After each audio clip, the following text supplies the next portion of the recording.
Well, Robert Spencer has written a book called The Truth About Muhammad. It's published by Regnery Press. It's already a New York Times bestseller.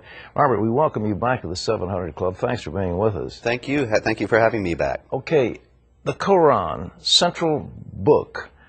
You pointed out that a great portion of it is actually Muhammad justifying himself, like he's going to go to war, so he writes part of the Quran to justify. He wants to take his daughter-in-law as a wife, so he writes something to justify it. His little girl, Aisha, 9-year-old bride, is accused of adultery, so he does something to justify that. That doesn't sound like a book for all people of great moral truths. No, it certainly isn't, Pat. He got convenient revelations throughout his career, revelations that, as you say, they justified what he wanted to do. And as a matter of fact, Aisha, his wife, remarked on that. When he did take Zainab bint Jahsh, the wife of his adopted son, as his own wife, and justified it by a divine revelation, Aisha said, "It seems that Allah is always ready to rush to grant you your desires," and that is indeed the case. Is this Quran actually a fraud? He borrowed extensively, what, from Jewish, Christian, Zoroastrian sources? Yes. There's a great deal of influence. There are a lot of scripture stories from both the Old Testament and the New Testament in the Quran, but they're not repeated as if someone is working from the written copy. It sounds as if he heard these stories told and then retells them and presents them as his own divine revelations. Are you willing to say on this program that this essentially was fraudulent, that these revelations that you said in one place they come from Satan? I mean, what is the source? Was he just deluded or what?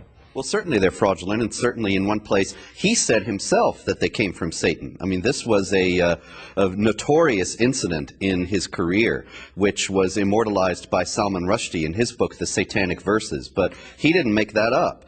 Muhammad himself at one point got what he said was a divine revelation, allowing these three pagan goddesses to be called upon for intercession by the Muslims. This was in an attempt to reconcile his own tribe, the Quraysh, an Arabian pagan tribe, with the Muslims, because they worshipped those goddesses.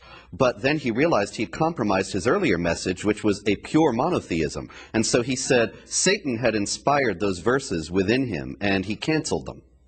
Well, you know, the president, I think, has done the nation a great disservice by saying, quote, Islam is a religion of peace. It's actually a political system, isn't it? Oh, very much so. Absolutely. As a matter of fact, the year 1 in the Islamic calendar is not when Muhammad was born or when he died or when he got what he said was his first revelation from God. The first year of the Islamic calendar is when Islam became a state, when Muhammad became a political and military leader. And Muhammad himself taught that the Muslims must wage war against unbelievers, offering them first, inviting them, in their words, to accept Islam, and if they refused that, inviting them to adopt the second-class status of the dhimmi, the second-class status that Jews and Christians suffered under for centuries under Islamic law, or third, to go to war with them. So conversion, subjugation, or war are Muhammad's orders for how to deal with non-Muslims, and that has been something that Muslims have obeyed throughout history. Robert, the West, a few years ago, you know, the famous Battle of Tours, when the Muslims were turned back at Tours and they began to recede into Spain, the West was united against this force. Right now, we don't seem to be united. We have political correctness. We don't want to call these people who they are. We say, oh, it's just the terrorists. It's not the good Muslims. What's the deal? Well, there are peaceful Muslims, but unfortunately, they do not have a leg to stand on in the teachings of Islam. All the sects of Islam that are considered orthodox and all the schools of Islamic law teach that warfare against unbelievers is part of the religion. We can be thankful that many Muslims don't pay attention to that, but we're deluding ourselves if we think that there is some benign core of Islam that does indeed teach peace. When Muslims say that Islam is a religion of peace, they're referring to the peace that will come to the world when the whole world obeys Islamic law, and that peace must be reached through violence.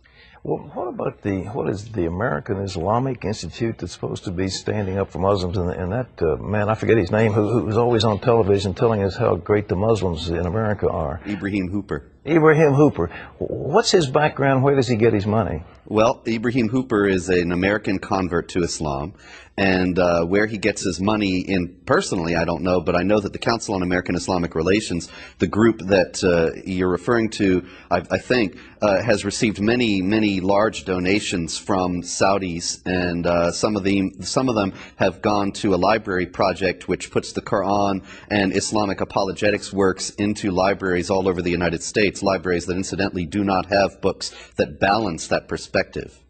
What are we going to do? We seem to, because we're failing in our Christian beliefs, we don't seem to have a core set of values that can stand up against this militant faith or militant system. What are we going to do to counter it? Well, I think we do need to do exactly that, to recover our own values, and not just Christians, but we need to group together, I think, all the victims and potential victims of the Islamic Jihad. Christians, Jews, Buddhists, Hindus, everyone come together and say, look, we believe in the equality of dignity of all people. We believe in the equality of rights of all people before the law. We believe in freedom of conscience. These are all principles that come from the Judeo-Christian tradition, and I think we need to stand up for them unapologetically and say this is being challenged by those who wish to impose Islamic law upon us, and we're going to resist. If we don't do it, what's the consequence? Then they will succeed, because it's not just a military struggle, it's a cultural struggle, and as you have pointed out, we are not united, and we are in danger of losing because we don't have the will to stand up to this. And then an Islamic law will be imposed, which is a very real possibility in Europe in the near future in some countries. Islamic law will be imposed that denies equality of rights of all people before the law, and will subjugate Christians and others under Islamic law as inferior citizens who do not have equality with the Muslims. And will subjugate women, obviously. Absolutely. As chattels. Yes. Okay. Robert Spencer, thank you. Ladies and gentlemen, you ought to read this. It's a small book, not a big, heavy book, but it tells some things that you need to know about this. And when people are talking about Islam being a religion of peace, this is baloney. It just isn't. It just isn't. And Muhammad in the Quran is teaching warfare. So at the core of this faith is militant warfare against those who are not under submission. Islam means submission. It doesn't mean peace, it means submission. That's what Islam is. And they divide the world into two parts. Dar al-Islam, the world of Islam. The other is Dar al-Harb, the world at war. And if you're not under Islam, you're at war with them. And that's the core teaching, not just of the Wahhabis, but of all the madrasas that are training these thousands of young people. So yes, they're moderate Muslims, for which we're very grateful, who really don't probably understand what the Quran says. But for those who do, it is violent jihad. And it's time America wakes up before it's too late.